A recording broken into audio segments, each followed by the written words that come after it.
बिस्मिल्लाहिर्रहमानिर्रहीम। एक साथी ने सवाल पूछा है, अगर एक इंसान सिर्फ दिल में क़िरात कर रहा हो, तिलावत कर रहा हो, जुबान के जरिए से हरूफ और अल्फाज का तलफ़ुज़ न कर रहा हो, यानी जुबान के जरिए से हरूफ और अल्फाज अदा न हो रहे हो, तो क्या इस तरीके से इस सूरत में तिलावत करना, क़िरात करना जायज़ है कि नहीं, और इस सूरत में नमाज भी मुकम्मल होगी कि नहीं?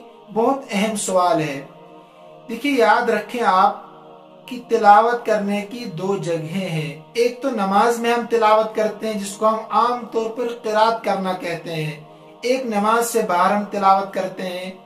अगर एक इंसान मर्द इनफरादी तौर पर नमाज पढ़ रहा है या क़िरात कर रहा है, तिलावत कर रहा है, इनफरादी तौर पर नमाज पढ़ रहा है, तो उसके लिए हुक्म यह है, मसला यह है कि वो जहरन तिलावत करे, जहरन क़िरात करे, बुलंद आवाज से तिलावत और क़िरात करे।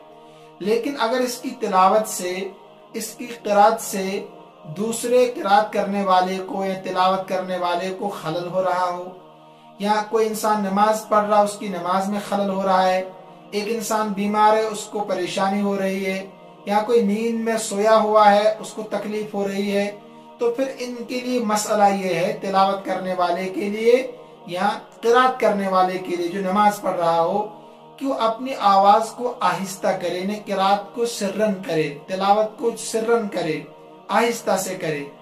अब आहिस्ता की हद क्या है, यानी कितनी आहिस्ता से तिलावत करनी चाहिए, क़िरात करनी चाहिए? कम से कम जुबान के जरिए से हरूफ और अल्फाज का तलफ़ुज़ हो रहा हो, और इस तरीके पर अल्फाज अदा हो रहे हो कि पढ़ने वाले, क़िरात करने वाले के कानों तक उनकी आवाज पहुंच रही हो, पढ़ने वाले के कानों तक आवाज पहुंच रही हो। नंबर 2, हरूफ और अल्फाज का तलफ़ुज़ हो रहा हो, इन जुबान के जरिए से हरूफ और अल्फाज का तलफ़ुज़ हो रहा हो, अगरचे नमाज पढ़ने की सूरत में कानों तक आवाज नहीं जा रही है, तब भी नमाज दुरुस्त होगी। इसको समझिए आप, हरूफ और अल्फाज का तलफ़ुज़ जुबान से वो कर रहा है, लेकिन इतने आहिस्ता से कर रहा है कि कानों तक आवाज नहीं पहुंच रही है। फुक़हा ने लिखा कि इस सूरत में भी नमाज हो जाएगी, लेकिन ये सूरत बेहतर नहीं है, कम से कम कानों तक आवाज पहुंचनी चाहिए।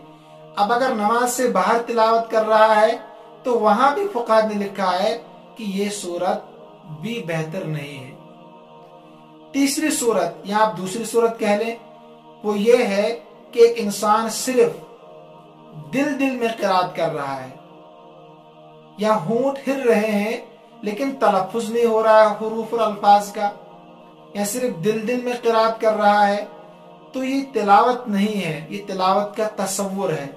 नमाज से बाहर अगर है तो सवाब तो मिल सकता है, लेकिन अगर नमाज में है, सिर्फ दिल में सोच रहा है, या सिर्फ होंठ हिल रहे हैं, ज़बान हिल रही है, लेकिन हरूफ और अल्फाज का तलफ़ुज़ नहीं हो रहा है, तो ये नमाज में तिलावत नहीं है, क़िरात नहीं है, बल्कि क़िरात का तसव्वुर है, तिलावत का तसव्वुर है। तो जब क़िरात नहीं हुई, तिलावत नहीं नमाज में हुई, तो नमाज भी नहीं होगी।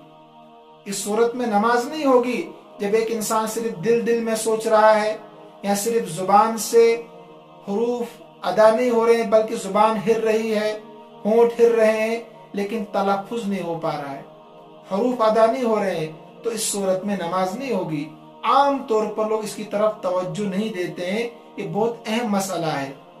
अब औरतों के लिए दोनों सूरतों में, चाहे वो नमाज में हो या बाहर हो, सिर्रन तिलावत करनी चाहिए। सिर्रन का मतलब यही है कि वो इतनी बुलंद आवाज से तिलावत करे कि अपने कानों तक उसकी आवाज पहुंचे, इन्हें हरूफ और अल्फाज का तलफ़ुज़ इस तरीके पर हो रहा हो कि अपने कानों तक उसकी आवाज पहुंच सके, चाहे वो तिलावत कर रही हो या नमाज में तिलावत क़िरात कर रही हो।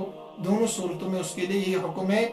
अगर वो भी सिर्फ दिल में सोच रहे हैं, सिर्फ दिल में सोच रही है, एक औरत नमाज पढ़ रही है, लेकिन जुबान के जरिए से हरूफ और अल्फाज का तलफ़ुज़ नहीं हो रहा है, तो उनकी नमाज भी नहीं होगी।